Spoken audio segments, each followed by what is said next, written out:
Hello hello hello, कैसे हो आप लोग बच्चों। जय हिंद बच्चों, मैं हूँ आपका अपना गोपाल यादव और मैं आप सभी को CLR एजुकेशन में स्वागत करता हूँ। जैसा कि हम लोगों ने मैग्नेटिक इफेक्ट ऑफ करंट का कल तीसरा लेक्चर रिकॉर्ड किया था और उसमें हम लोगों ने Fleming left hand right rule and right hand thumb rule पढ़े थे, इलेक्ट्रोमैग्नेटिक इंडक्शन पढ़े थे, फ्राइडेज लॉ पढ़े थे, self induction and mutual induction वगैरह हम लोगों ने कल के लेक्चर में देख लिया था। तो आज हम लोग पढ़ेंगे बेटा AC alternating current and DC alternating current and direct current.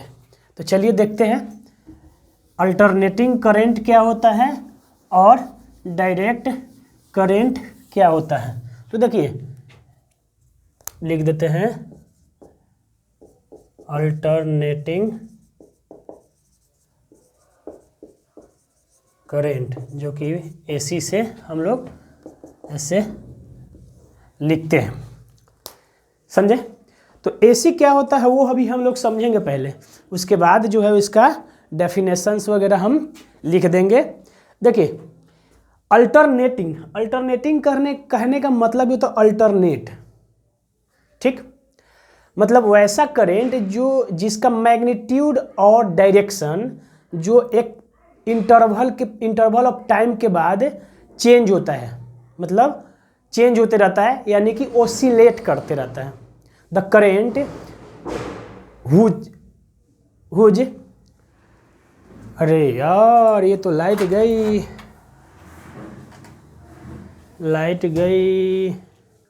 चलिए आ गई लाइट, आ गई फिर से। अभी थोड़ा देर के लिए लाइट चली गई थी बेटा, ओके, थोड़ा देर के लिए लाइट चली गई थी।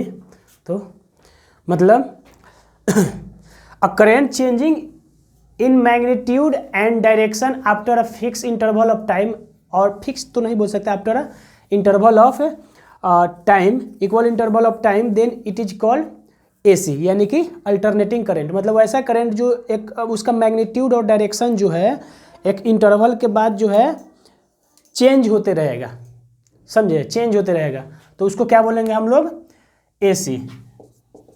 The current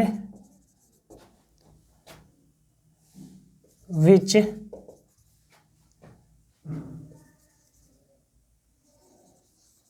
changes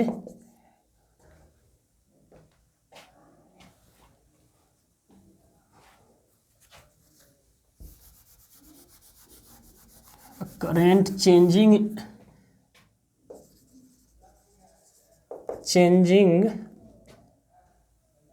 in magnitude and direction after equal interval of time, okay. मतलब ऐसा करंट जो इक्वल इंटरवल ऑफ टाइम पे क्या है वो चेंज होते रहता है, उसको हम लोग क्या बोलेंगे, अल्टरनेटिंग करंट। जैसे देखिए इसको देखने के लिए हम लोग एक ग्राफ बनाएंगे, देखिए ये मैंने बनाया, ओके। चलिए थोड़ा सा बड़ा हो गया और ये इसको थोड़ा आगे बढ़ा देते हैं, ये हो गया, ठीक। तो देखिए ये क्या हो रहा है, यहाँ पे करंट जो हो रहा है टाइम के साथ, इधर क्या होगा आपका टाइम होगा और इधर क्या होगा करंट। देखिए ऊपर भी चेंज हो रहा है, इसको हम +1 मान लेते हैं और इसको जो है हम लोग -1 मान लेते हैं, यानी कि ये जो है +1 और -1 के बीच में क्या हो रहा है वो ऑसिलेट हो रहा है, मतलब वो टाइम के साथ चेंज होते जा रहा है, ठीक। कभी पॉजिटिव जा रहा है, कभी निगेटिव आ रहा है, फिर पॉजिटिव फिर निगेटिव, मतलब साइनसोइडल जो होता है वेव की तरह बन रहा है। तो ऐसे करंट को हम लोग क्या बोलेंगे बेटा, AC करंट। और ये जो होता है ऑसिलेटरी होता है,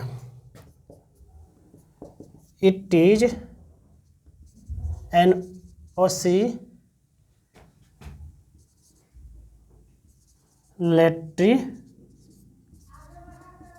करंट, ठीक। मतलब ये क्या है, ऑसिलेटरी करंट होता है। अब देखिए ओसिलेशन करेगा, यानी कि वो देखिए ओसिलेट कर रहा है, ऊपर नीचे ऊपर नीचे ऊपर नीचे, मतलब ये फिक्स नहीं रहता, ये फ्लक्चुएट करते रहेगा, मतलब वो ओसिलेट करते रहेगा, चेंज होते रहेगा उसका मैग्नीट्यूड। ओके, तो जो हमारा ये जो हम लोग घर का जो हाउस वायरिंग होता है, या जो हम लोग घर में जो नॉर्मल जो ट्रांसफार्मर से हमारा करंट आता है या वोल्टेज आता है, तो वो क्या होता है, एसी होता है। अब देखिए एसी करंट हम लोग पढ़े, तो एसी करंट किस पे चलेगा, एसी वोल्टेज पे। बिना वोल्टेज के करंट हो सकता है क्या? ये जो करंट है एक जगह से दूसरे जगह कंडक्टर में कैसे मूव करता है, वोल्टेज की वजह से। तो वैसा वोल्टेज जो एसी करंट को एक जगह से दूसरे जगह मूव करने में हेल्प करता है, उसको हम लोग बोलते हैं एसी वोल्टेज, अल्टरनेटिंग वोल्टेज, समझे? ओके, मतलब हमारे जो घर में जितना भी वोल्टेज का सप्लाई होता है वो एसी वोल्टेज होता है, और उसके वजह से जो होता है, जो हम लोग जो यूज करते हैं इलेक्ट्रिसिटी, ये सब जो हो एसी करंट पे चलता है। समझ में आई बात? तो जितना भी हाउस होल्डिंग जो है, जितना भी काम के घर में जो हमारा इलेक्ट्रिसिटी है, वो कौन सा है इलेक्ट्रिसिटी बेटा? अल्टरनेट करंट है। और किस पे चलता है ये? एसी वोल्टेज पे, यानी कि अल्टरनेट वोल्टेज पे चलता है। बिना वोल्टेज के कोई करंट मूव नहीं करता है। समझ में आई बात? अब हम लोग पढ़ेंगे डायरेक्ट करंट। क्या पढ़ेंगे? Direct current. दूसरा डायरेक्ट करंट, जिसको हम लोग बोलते हैं डीसी। ओके, तो ये नॉन ऑसिलेटरी करंट होता है, ठीक ना? ये नॉन ऑसिलेटरी करंट और एक ही डायरेक्शन में फ्लो करता है। It is a non oscillatory current in one direction, एक ही डायरेक्शन में ये डायरेक्शन इन सर्किट, मतलब ये सर्किट के अंदर क्या होता है, वो एक ही डायरेक्शन में फ्लो करता है, यानी कि ये यूनिडायरेक्शनल होता है। ये क्या होगा? It is a unidirectional current. ठीक, मतलब ये क्या होता है? यूनिडायरेक्शनल होता है, ये एक ही डायरेक्शन में जाता है, ये चेंज नहीं होता है बेटा टाइम के साथ। ओके, और ना ही ये ओसिलेट होता है, और ना ही ये चेंज होता है। समझ में आई बात? ठीक, तो देखिए एक करंट, हाँ ओके हो गया। तो देखिए डीसी जो वोल्टेज करंट होगा वो इस टाइप का होगा, टाइम और ये आई, तो वो ऐसे जाएगा, मतलब ये फिक्स रहता है, एक ही डायरेक्शन में जाएगा। समझे? ये मतलब ओसिलेट नहीं करेगा इसकी तरह, या फिर अगर जाएगा भी तो ऐसे जाएगा, फिर ऐसे जाएगा, फिर ऐसे आ जाएगा, यानी कि ये यूनिडायरेक्शनल, मतलब कभी इंक्रीज किया फिर स्टेबल रहा फिर डिक्रीज करेगा, लेकिन ये इसके तरफ ओसिलेट ऐसे नहीं करेगा। ठीक ना, ओसिलेटरी मोशन में ये मूव नहीं करता है। तो जो हमारे घर में जो बैटरी जो होता है, बैटरी, तो बैटरी का जो करंट होता है, बैटरी से जो करंट प्रोड्यूस होता है वो बेटा क्या होता है? डीसी करंट होता है। ये क्या होता है? डीसी करंट होता है, समझे? जो कि नॉन ओसिलेटरी करंट होता है, जो भी हम लोग बैटरी पे काम करते हैं। ठीक, तो बैटरी से कौन सा करंट उत्पन्न होता है, प्रोड्यूस होता है? तो वो होता है डायरेक्ट करंट, यानी कि डीसी करंट। यानी कि हम लोग बोल सकते हैं कि बैटरी क्या प्रोवाइड करता है? तो डायरेक्ट वोल्टेज प्रोवाइड करेगा। डायरेक्ट करंट के मूव कराने के लिए जो वोल्टेज चाहिए उसी को हम लोग क्या बोलेंगे? डायरेक्ट वोल्टेज बोलेंगे, डीसी वोल्टेज बोलेंगे। और एसी करंट को मूव कराने के लिए जो वोल्टेज चाहिए उसको एसी वोल्टेज बोलेंगे। समझ में आई बात? मैंने बता दिया कि एसी वोल्टेज जो है बेटा वो ट्रांसफार्मर से, जो हमारे घर में हाउस होल्डिंग में जितना भी होता है वो एसी वोल्टेज के वजह से ही होता है। मतलब हमारे घर में एसी वोल्टेज पे ही सारा काम होता है, और एसी वोल्टेज एसी करंट देता है जो कि ओसिलेटरी होता है। अब बैटरी जो होता है डीसी वोल्टेज प्रोवाइड करता है, जो कि डीसी करंट को एक जगह से दूसरे जगह मूव कराता है। ओके, समझ में आई बात? अब देखिए जैसे यहाँ पे प्रश्न होता है कि जब AC DC बैटरी है ही तो AC क्यों जरूरी है, दोनों में से एक ही क्यों नहीं कोई यूज हुआ। तो पहली बात कि DC को स्टोर किया जा सकता है, AC को स्टोर नहीं किया जाता। DC वोल्टेज जो है स्टोर होता है, तो स्टोर वोल्टेज रहेगा तो उससे हम लोग DC करंट प्रोड्यूस कर सकते हैं, लेकिन AC को स्टोर नहीं किया जा सकता। फिर दूसरा जो है AC वोल्टेज जो है एक जगह से दूसरे जगह ले जाने में आसानी होता है, बहुत मतलब अच्छे से जाता है, और उसका जो लॉस होता है, करंट का लॉस जो होता है उसमें, AC वोल्टेज जब ये फ्लो होता है एक जगह से दूसरी जगह जाता है तो जो लॉसेस होता है वो बहुत कम होता है। लेकिन वही DC की बात करें तो उसमें लॉसेस ज़्यादा होता है, समझे, उसमें लॉसेस ज़्यादा होता है।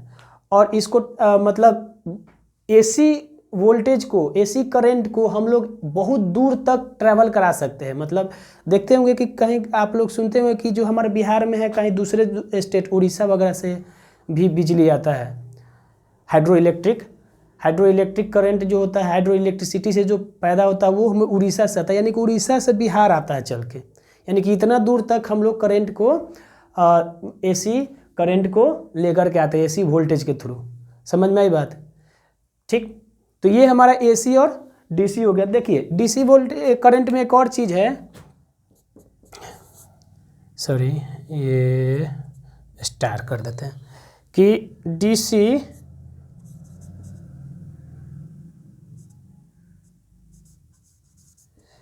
Direct current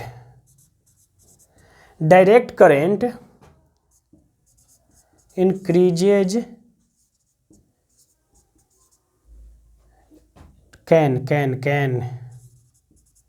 direct current can increases stable or decreases but can't oscillate। समझे, मतलब ये इंक्रीज करेगा डिक्रीज करेगा, लेकिन ये ओसिलेट नहीं करेगा। देखिए इंक्रीज कर रहा है, स्टेबल है, फिर डिक्रीज कर रहा है, लेकिन ये ओसिलेट नहीं करेगा क्योंकि ये नॉन ओसिलेटरी करंट होता है। ओके, तो ये हमारा कुछ AC एंड DC का देख लिए थोड़ा हम लोग। तो अगर हम लोगों का इसका जो जगह तो है ना, इसको मिटाना पड़ेगा थोड़ा। इसको हम लोग डिनोट कैसे करते हैं, सर्किट डायग्राम से थोड़ा सा देख लेते हैं कि सर्किट डायग्राम में हम लोग इसको बना करके देखेंगे कि कैसे हम लोगों को दिख जाएगा कि ये DC है और ये AC है। सर्किट में बुक्स में आपको जो दिया रहेगा आप लोग पढ़ोगे तो कैसे समझोगे कि ये DC है और ये AC है। तो हम लोग इलेक्ट्रिसिटी में बैटरी पढ़े थे। अगर आप लोगों को इलेक्ट्रिसिटी का लेक्चर याद होगा तो इलेक्ट्रिसिटी का अगर नहीं याद है तो आप लोग जा कर के चैनल पे और इलेक्ट्रिसिटी का 3rd लेक्चर देख लीजिए, उसमें बैटरी दिया हुआ है, ठीक ना। तो देखिए ये मान लीजिए हम लोग बैटरी लगा दिए, एक सर्किट हम बना रहे हैं। ओके, एक सर्किट बना रहे हैं और यहाँ पे हम बल्ब लगा दिए जो कि रजिस्टर के काम करेगा, जो कि रजिस्टर का काम करेगा। ये क्या है, बल्ब जो कि रजिस्टर का काम करेगा। यहाँ निगेटिव पॉजिटिव निगेटिव पॉजिटिव, ये बैटरी है। ये क्या है बेटा, बैटरी है, ठीक। तो ये जो करंट जो मूव कर रहा है ये DC करंट मूव करेगा इस सर्किट में। इस सर्किट में क्या होगा बेटा, DC करंट मूव करेगा। लेकिन वही AC की बात करें तो वो ऐसे मूव करेगा, वो इस टाइप का सिंबल रहेगा आपका, ओसिलेटिंग, ठीक। ये इस टाइप का हमारा सिंबल रहेगा। यहाँ पे भी बॉल लगा दिया रजिस्टर की रूप में, ठीक। तो ये इधर से AC करंट जा रहा है, ये AC वोल्टेज दे रहा है, AC वोल्टेज दे रहा है, तो इसमें फ्लो होने लगा AC करंट, समझे। तो ये हमारा, तो ये जो इस टाइप का सिंबल बनाया रहेगा, इस टाइप का, इस टाइप का, ये अंदर में, तो ये समझ लीजिएगा कि एसी है, और ये बैटरी है तो समझ लीजिए कि क्या है, डीसी वोल्टेज दिया हुआ है। समझ में आई बेटा? ऐसा रहा है, बैटरी दिया रहा है, इसका मतलब क्या है कि डीसी वोल्टेज दे रहा है, जो कि डीसी करंट उसमें फ्लो करेगा। समझ में आ गई ना बात? अब हम लोग पढ़ेंगे, थोड़ा सा आगे बढ़ेंगे इसमें। इससे पहले हम लोगों को थोड़ा सा बोर्ड को क्या करना पड़ेगा, क्लीन करना पड़ेगा बेटा। और उसके बाद हम लोग अब पढ़ेंगे कॉइल के बारे में। एसी करंट, डीसी करंट तो हम लोगों ने पढ़ लिया कि एसी करंट जो है वो ओसिलेटरी होता है, उसका मैग्नीट्यूड और डायरेक्शन जो होता है चेंज होते रहता है इक्वल इंटरवल पे। ओके, ये ओसिलेटरी होता है एसी। हमारे घर में जो करंट होता है वो एसी करंट ही होता है, और डीसी करंट जो होता है, डायरेक्ट करंट जिसको हम लोग डीसी बोलते हैं, वो नॉन ओसिलेटरी होता है। ये यूनिडायरेक्शनल होता है, समझे? और ये इंक्रीज करेगा, डिक्रीज करेगा, स्टेबल रहेगा, लेकिन ओसिलेट नहीं करेगा बेटा। ये ओसिलेट नहीं करता है डीसी करंट। और जो बैटरी से जितना भी जो करंट प्रोड्यूस होता है वो होता है डीसी करंट, समझे? और हमारे घर में जो ट्रांसफार्मर के थ्रू और ये जो हमारा सप्लाई आता है वोल्टेज का, वो हमारा होता है एसी, समझे? वो क्या होता है बेटा? एसी। बस इतना समझ लीजिएगा कि जो बैटरी से प्रोड्यूस होने वाला करंट है उसको डीसी बोलेंगे, जो हमारा डायरेक्ट घर पे सप्लाई आ रहा है उसको हम लोग क्या बोलेंगे? एसी। समझ में आ गई बात? यही हमारी एसी और डीसी का बेसिक कॉन्सेप्ट हमें देखना था बेटा। ओके, अब हम लोग पढ़ेंगे आगे इसमें कॉइल के बारे में। कॉइल के बारे में हम लोग पढ़ेंगे बेटा। तो इसमें आज का जो दूसरा टॉपिक्स है वो है कॉइल। तो कॉइल क्या होता है ये देखेंगे।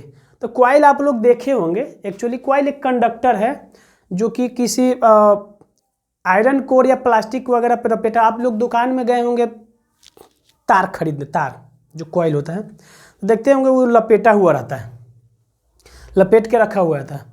या मोटर या जनरेटर के अंदर का पार्ट अगर आप लोग देखे होंगे तो उसमें क्या होगा कि एक आयरन कोर पे जो है बहुत कॉपर का वायर पूरा लपेटा हुआ रहता है, समझे? वो स्फेरिकल फॉर्म में या हेलिक्स फॉर्म में जो होगा क्या होगा, लपेटा हुआ रहेगा। तो कॉइल क्या होता है? It is a conductor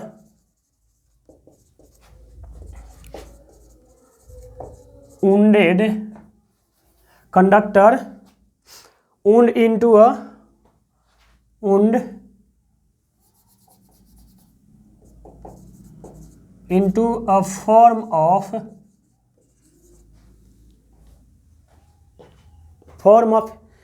sphere, sorry,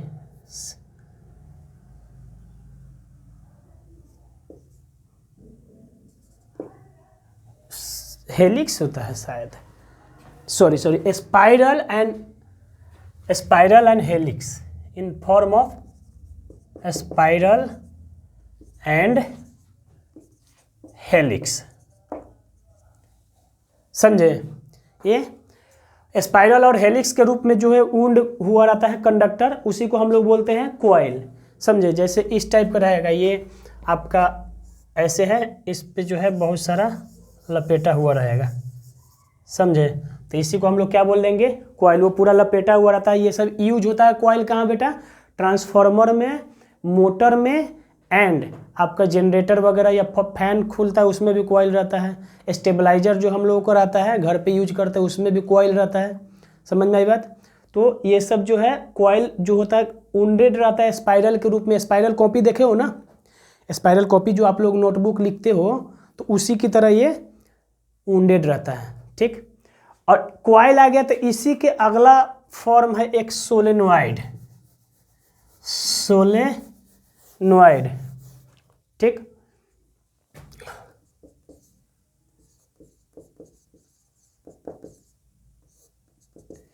देखिए ये भी कॉइल रहता है। ये सोलेनॉइड इज एक्चुअली कॉइल रहता है। It is usually usually a coil in the form of in the spherical cylindrical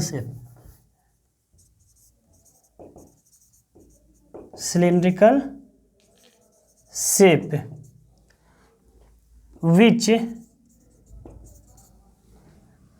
which produces magnetic field when current is passed through it। मतलब देखिए ये क्या होता है, ये भी क्वाइल ही रहता है लेकिन ये सिलिंड्रिकल शेप में रहता है। ये क्या रहता है, सिलिंड्रिकल शेप में रहेगा। और जब इससे करंट पास होगा, ठीक, तो वो क्या करता है, मैग्नेटिक फील्ड जनरेट करेगा बेटा। जब करंट पास होगा तो मैग्नेटिक फील्ड जनरेट करेगा। देखिए कैसा रहता है, ये इस टाइप का रहेगा,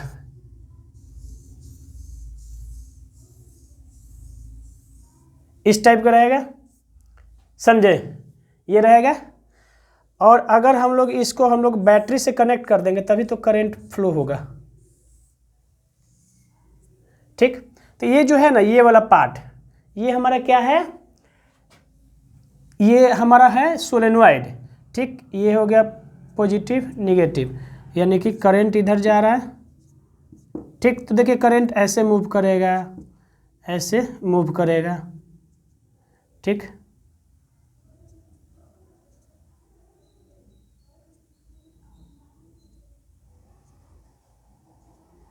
ये मूव करेगा और ये करंट आएगा, ठीक। अब देखिए करंट तो आएगा, लेकिन ये जो पार्ट है हम लोग पढ़े थे पहले कि जो ये पॉजिटिव पार्ट होगा वो साउथ की ओर मैग्नेट के काम करेगा, और निगेटिव पार्ट जो होगा ये निगेटिव की तरफ हम लोग नॉर्थ को रखते हैं और पॉजिटिव की तरफ साउथ को रखते हैं, ओके। तो अगर हम मैग्नेटिक फील्ड की बात करें, अब करंट जा रहा है तो मैग्नेटिक फील्ड तो ऑब्वियस ही बात है कि जनरेट होगा, ठीक। मैग्नेटिक फील्ड जनरेट हो रहा है यानी कि मैग्नेटिक फील्ड लाइन होगा। तो मैग्नेटिक फील्ड लाइन किधर होगा, तो इधर हम लोग नॉर्थ लेंगे और इधर क्या लेंगे, साउथ, समझे। क्योंकि ये वाला निगेटिव टर्मिनल है और ये पॉजिटिव है, देखिए ये निगेटिव और ये पॉजिटिव, तो निगेटिव के साइड नॉर्थ रखेंगे और पॉजिटिव की साइड साउथ। तो ये हमारा, अगर ये नॉर्थ है तो इधर से मैग्नेटिक फील्ड लाइन इंटर करेगा इधर की ओर, और ये इधर से मैग्नेटिक फील्ड लाइन इधर की ओर करेगा। फिर ये मैग्नेटिक फील्ड लाइन इधर से आ रहा है साउथ की ओर, टर्मिनेट हो रहा है, ठीक। और ये इधर से आकर के हमारा साउथ की ओर टर्मिनेट कर दिया। हम लोग पढ़े थे ना कि मैग्नेटिक फील्ड लाइन जो होता है नॉर्थ से ओरिजिनेट होता है और साउथ की ओर टर्मिनेट होता है, ठीक। ऐसे जाएगा, अब फिर ये ऐसे होते चला जाएगा,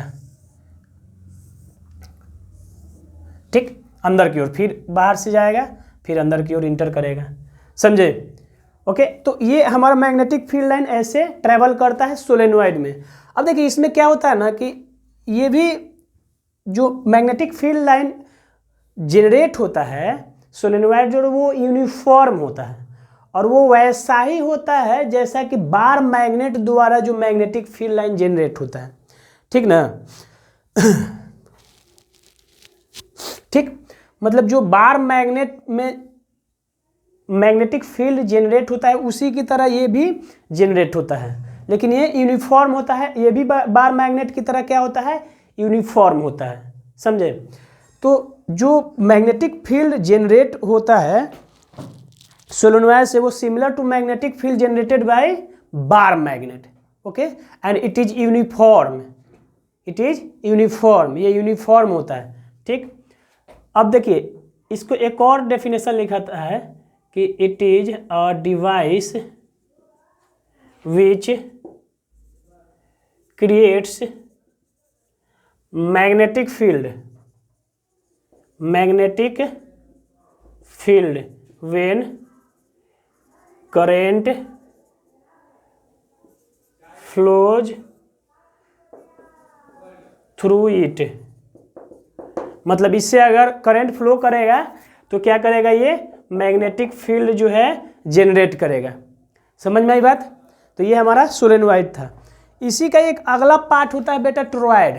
टोरॉयड एक होता है जो इस टाइप का होता है, जैसे ये सिलिंड्रिकल शेप में है ना, तो अगर हम लोग इस दोनों का माउथ को जोड़ दें, जैसे इस टाइप के हैं, जैसे मान लीजिए ये ऐसे है,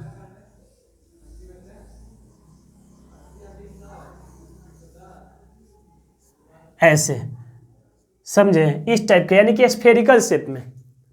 अगर हम लोग स्फेरिकल शेप में कॉइल को वुंड करते हैं तो इसको हम लोग बोलते हैं टोरॉयड। क्या बोलते हैं? टोरॉयड।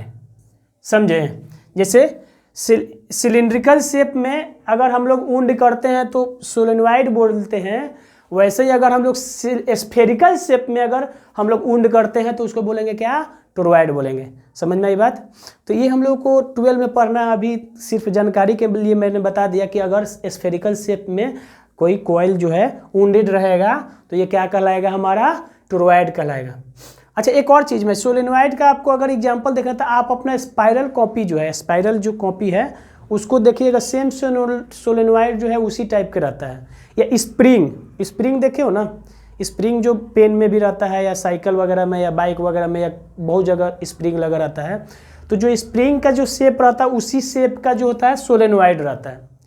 या एक और चीज़, अगर सोलेनोइड के बारे में जानना है, देखना है, तो आप लोग बॉर्डर मूवी वगैरह देखे हैं, जो इंडिया पाकिस्तान का जो बॉर्डर होता है उस पर बड़े बड़ा सा लगा हुआ रहता है ऐसे कांटा, और उस पर वायर लपेटा हुआ रहता है, वो सोलेनोइड के शेप में लपेटा हुआ रहता है, ऐसे ऐसे, समझे? तो वो सब क्या होता है? सोलेनोइड होता है। तो यहाँ पे बेटा सोलेनोइड का अगला फॉर्म क्या था? टोरॉयड। अगर सोलेनोइड के दोनों एंड को हम लोग स्फेरिकली जोड़ दें, यानी कि इस टाइप के स्फेरिकल शेप में अगर हम लोग बना दें तो वो जो क्या बन जाता है? टोरॉयड बन जाता है। ओके। और टोरॉयड भी मैग्नेटिक फील्ड जनरेट करेगा। अगर इससे करंट हम लोग, मान लीजिए इससे हम करंट दे दिए, बैटरी लगा दिए, देखो बैटरी छोटा सा हमने कनेक्ट कर दिया यहाँ पे, ठीक। अगर हम लोगों ने बैटरी कनेक्ट कर दिया तो इसमें करंट फ्लो होने लगेगा, करंट फ्लो होगा तो इसमें भी मैग्नेटिक फील्ड जनरेट होगा बेटा। लेकिन देखिए इसमें जो मैग्नेटिक फील्ड जनरेट होता है टोरॉयड में, वो जो होता है अंदर की ओर रहेगा, अंदर में रहेगा, अंदर में, समझे। और वो नॉन यूनिफॉर्म मैग्नेटिक फील्ड रहेगा। वो क्या रहेगा? नॉन यूनिफॉर्म मैग्नेटिक फील्ड रहेगा। अच्छा देखिए, सोलेनोइड का मैग्नेटिक फील्ड को हम लोग बढ़ा भी सकते हैं, मैग्नेटिक फील्ड के स्ट्रेंथ को बढ़ा सकते हैं। कैसे? इसका नंबर ऑफ टर्न जो है ना बढ़ा देंगे। जितना कॉइल का जो टर्न है, मतलब कंडक्टर को, जैसे मान लीजिए कॉपर वायर लिए हैं, ठीक, तो अभी पे देखिए 1 2 3 4 5 और एक आधा इधर आधा इधर, यानी कि लगभग 6 टर्न हम लोगों ने लिया है। चलो 5 ही मान लेते हैं, 1 2 3 4 5। अगर मान लीजिए 6 7 8 9 और टर्न रहता, यानी कि जितना ज़्यादा टर्न होगा बेटा उतना ही ज़्यादा इसका मैग्नेटिक फील्ड जो है स्ट्रेंथ ज़्यादा होगा, मतलब मैग्नेटिक फील्ड का जो पावर होगा, मैग्नेटिक फील्ड ज़्यादा हो जाएगा। समझ में आई बात? जितना ज़्यादा इसमें टर्न बढ़ेगा उतना ही ज़्यादा इसका क्या हो जाएगा? मैग्नेटिक फील्ड स्ट्रेंथ जो होता है बढ़ जाएगा। वही हाल टोरॉयड में भी है। टोरॉयड का भी अगर मैग्नेटिक फील्ड स्ट्रेंथ बढ़ाना है तो उसका टर्न को है डेंसर बना दीजिए। तो जितना ज़्यादा डेंसर इसका टर्न बनेगा, मतलब वायर जो कंडक्टर है वो वुंड होगा, उतना ही ज़्यादा मैग्नेटिक फील्ड जनरेट होता है, ठीक। तो ये हो गया हमारा कॉइल। इसमें हम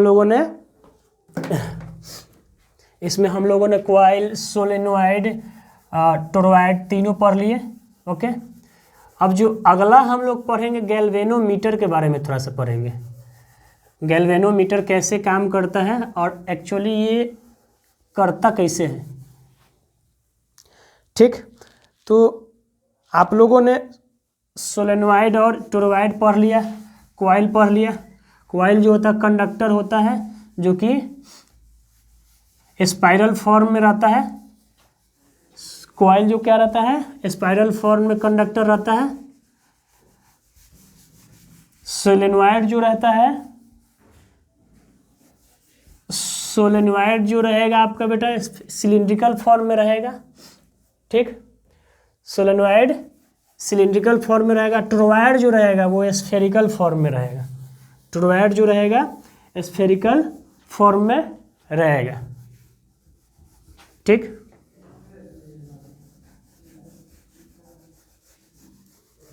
और मैग्नेटिक फील्ड इनसाइड सोलेनोइड जो रहता है यूनिफॉर्म रहता है, यूनिफॉर्म मैग्नेटिक फील्ड रहता है, समझे। और टोरॉयड में जो होता है magnetic field generated bye toroid जो होता है नॉन यूनिफॉर्म रहता है, अंदर स्फीयर के अंदर ही रहता है, समझे, स्फीयर के अंदर ही रहता है। तो आज का जो अगला टॉपिक होगा बेटा वो होगा गैल्वेनोमीटर। गैल्वेनोमीटर होता है, देखो गैल्वेनोमीटर होता क्या है। गैल्वेनोमीटर एक्चुअली एक डिवाइस है, इलेक्ट्रो मैकेनिकल डिवाइस बोलते हैं इसको। गैल्वेनोमीटर को हम लोग इलेक्ट्रो मैकेनिकल डिवाइस बोलते हैं। मतलब उसमें इलेक्ट्रिसिटी पास होता है तो क्या होता है कि उसका जो नीडल होता है वो क्या होता है, डिफ्लेक्ट करता है। तो चलिए पढ़ते हैं galvanometer.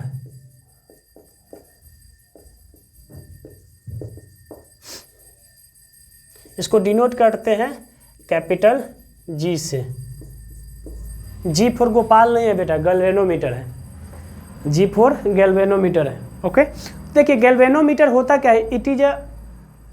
It is an electromechanical device which denotes the presence and direction of current, presence and direction of current। तो लिख देते हैं it is an electromechanical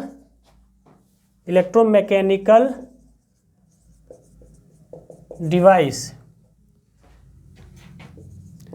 which denotes the presence and direction of flow of current। मतलब ये क्या करता है galvanometer कि ये बताता है कि किसी सर्किट में करंट फ्लो कर रहा है या नहीं। देखिए एक चीज़ मैंने बताया है यहाँ पे क्लियरली, ये एमीटर नहीं है बेटा, एमीटर की तरह नहीं है। एमीटर क्या करता था कि कितना करंट फ्लो होता है वो बताता है, वो एक्चुअली मैग्नीट्यूड बताता था एमीटर। लेकिन गैल्वेनोमीटर जो है सिर्फ और सिर्फ आपको बताएगा कि हाँ इस डिवाइस में करेंट मूव कर रहा है और किधर से किधर की ओर मूव कर रहा है। ये नहीं बताएगा कि कितना मूव कर रहा है। सिर्फ गैल्वेनोमीटर और एमीटर में देखो थोड़ा सा का फर्क है, थोड़ा नहीं बहुत फर्क है, लेकिन एक लाइन का। एमीटर जो है आपका कितना करंट फ्लो हो रहा है वो मेजर करके बताएगा, समझ में आई बात। लेकिन गैल्वेनोमीटर जो है वो सिर्फ बताएगा कि हाँ इस सर्किट में, इस कंडक्टर में करेंट मूव कर रहा है और किस डायरेक्शन में जा रहा है, समझ में आई बात है। ये बताएगा आपको गैल्वेनोमीटर। ठीक, तो गैल्वेनोमीटर देखो काम कैसे करेगा। ये गैल्वेनोमीटर थोड़ा सा बना देते हैं।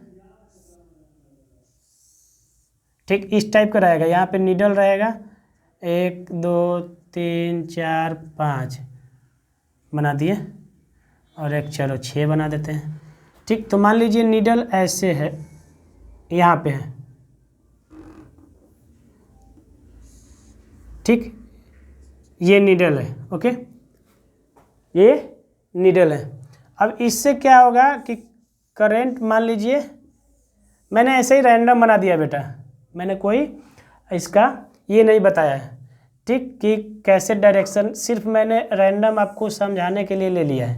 ओके, ठीक, तो ये मान लीजिए कि इधर से इधर की ओर करंट जा रहा है, इधर से इधर की ओर करंट जा रहा है। ओके, ये इधर से इधर की ओर करंट जा रहा है। तो ये जो नीडल है ना वो फिर इधर से इधर की ओर होने लगेगा। मतलब ए है, बी है और ये सी है। तो अभी जो नीडल था 1 2 3 4 5 6 पे, यानी कि नीडल अभी 1 पे है। तो जैसे ही करंट यहाँ से ऐसे जाने लगेगा, आगे की ओर आएगा, मतलब तो ये 1 से 2 पे जाएगा, 2 से 3 पे, फिर अगर इधर आ गया तो 4 पे आ जाएगा, फिर अब इधर आ जाएगा, फिर अगर यहाँ आया तो फिर ये नीडल ऐसे आ जाएगा। समझे? तो गैल्वेनोमीटर ऐसे काम करता है। ओके, करंट ज़्यादा, अगर हम लोग करंट को अगर हम मान लीजिए कि इधर डायरेक्शन करंट का चेंज कर दिए, अभी क्या किए कि इधर से इधर की ओर जा रहा है क्लॉकवाइज, ठीक। अब मान लीजिए एंटी क्लॉकवाइज जो है करंट मूव करेगा, मान लीजिए एंटी क्लॉकवाइज, तो अब जो है ना ये गैल्वेनोमीटर अब इधर से एंटी क्लॉकवाइज डायरेक्शन में मूव करेगा। अब क्या होगा? एंटी क्लॉकवाइज डायरेक्शन में मूव करेगा, ठीक ना। तो ये होता क्यों है? ये एक्चुअली गैल्वेनोमीटर ऐसे करता क्यों है? तो देखिए क्या होता है कि जब भी करंट मूव करता है उससे, तो करंट मूव करेगा तो मैग्नेटिक फील्ड जनरेट होगा। ओके, मैग्नेटिक फील्ड जनरेट होगा, तो मैग्नेटिक फील्ड जनरेट होने से मैग्नेटिक फील्ड लाइन पास करेगा, ठीक। मैग्नेटिक फील्ड लाइन पास होने के वजह से मैग्नेटिक फ्लक्स जनरेट होता है। क्या होता है बेटा? मैग्नेटिक फ्लक्स जनरेट होता है, समझे। और उस मैग्नेटिक फ्लक्स के जनरेट होने से, चेंज होने के वजह से टॉर्क प्रोड्यूस होता है, मैग्नेटिक टॉर्क। तो यहाँ पे दो जो नया वर्ड यूज हुआ, मैग्नेटिक फ्लक्स और मैग्नेटिक टॉर्क, तो वही मैग्नेटिक टॉर्क के वजह से ही ये जो नीडल है डिफ्लेक्ट करता है। ये मैग्नेटिक टॉर्क के वजह से ही नीडल जो होता है डिफ्लेक्ट करता है। तो चलिए लिख देते हैं कैसे, step wise step. Current flow किया, magnetic field line, magnetic field line मतलब मैग्नेटिक फील्ड जनरेट होगा तो मैग्नेटिक फील्ड लाइन फ्लो करेगा। अब देखिए मैग्नेट, यहाँ पे एक वर्ड आया है मैग्नेटिक फ्लक्स, हम यहाँ पे डिफाइन कर देते हैं मैग्नेटिक फ्लक्स, इसको फाई एम से डिनोट करते हैं। ये क्या होता है कि flow of magnetic field line in a particular area, when magnetic field line passing through a particular area, या the number of magnetic field line, लिख देते हैं the number of magnetic field line crossing through